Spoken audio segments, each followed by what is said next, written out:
how to get user input from forms. But before that, we will see two elements in HTML. One is div, which stands for division element, and the div element is a generic container for flow content.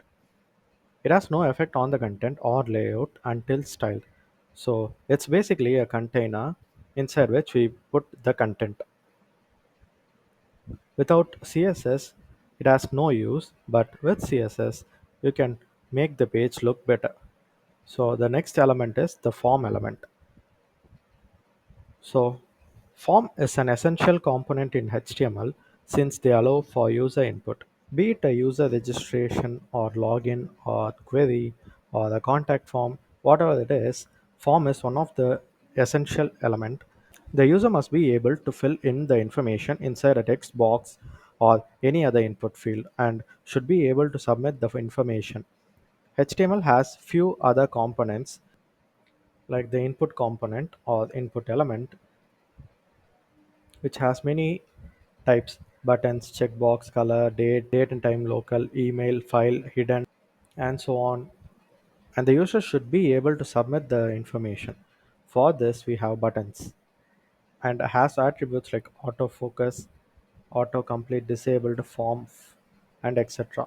HTML has the form component for this function, but you cannot do it with just HTML.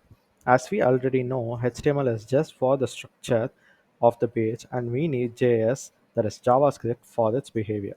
Form element contains several components, as I already said, like input, button, text, etc. Let's learn how to create a structure of a login page in this video using only HTML. So I already have a file named it loginform.html. Let's create a HTML boilerplate.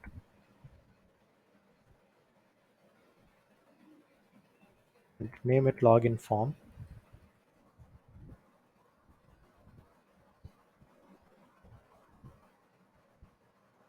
Inside the body, we are going to create a form.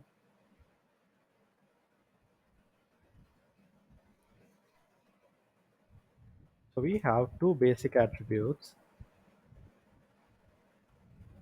the action and the method associated with the form element. So action is basically a path to the file which will receive the information from the form on submit. If we leave the action blank, then the form information will be submitted to the current page itself. But we will need some script to process the information.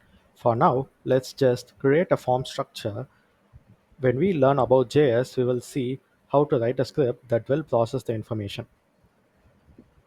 The method represents how the form information will be sent.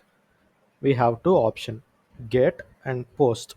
If we use get, the form information will get attached to the URL. Post is the most secure way of sending information. In most cases, we will be using post as it is more secure. To use post, we need a script, or else it won't work. The get needs only an URL, and we will see about all this while learning about JavaScript. For now, we will create a form. First, we will create a div inside which is a label and an input field.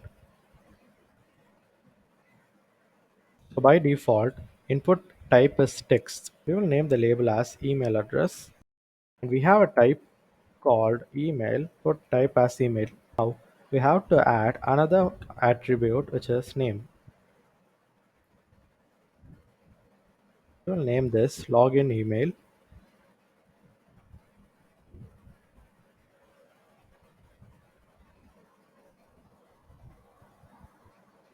The name attribute is used when sending the form information. Whoever receives it can identify the content of the input field through the name. We also have another attribute name which is ID. The ID attribute should match the value of the for attribute of the label. So when you link the label and input using for and ID attribute, when you click on the label, you automatically have the cursor inside the input field. Let's see how that works. Let's name it login email as well. So we have to give the same name here, login email. Now save it and run. So now we have the login form with email address and our input field. When you click on the email address, you see the cursor get auto focused inside the input field. This is because we gave the same name for and ID attribute of label and input elements. So we can also autofocus using the attribute called autofocus. So now we have one div. We'll copy this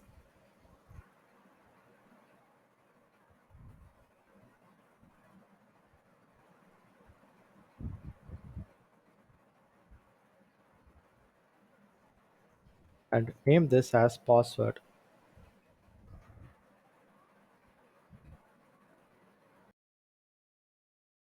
So if you see the type is password,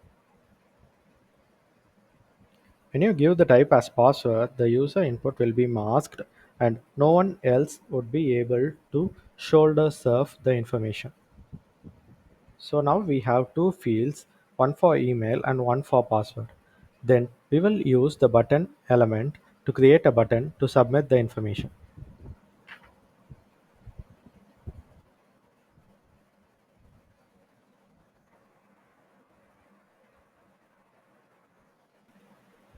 Here as password. Now let's save it again. Go to the browser and it. See, we have an email address and password as label, two input field, and a submit button.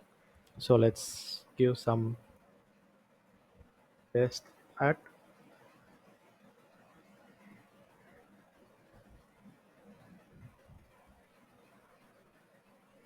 and password as. See, the password is masked because the type of the input field is password. Now, if you get back and give the method as get and save it, run,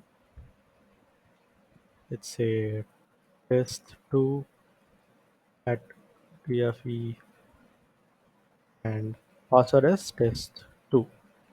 So if you press submit, you can see the login email and the login password are being passed along with the URL. So this is not safe, right? Because anyone can see the password in the URL. So that's why we use post. But post cannot be used without a script. So this is it for now.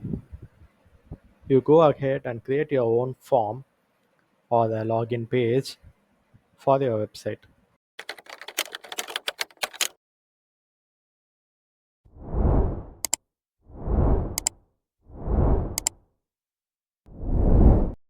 Thank you for watching the video. Do like, share, and subscribe to Supporting Tech.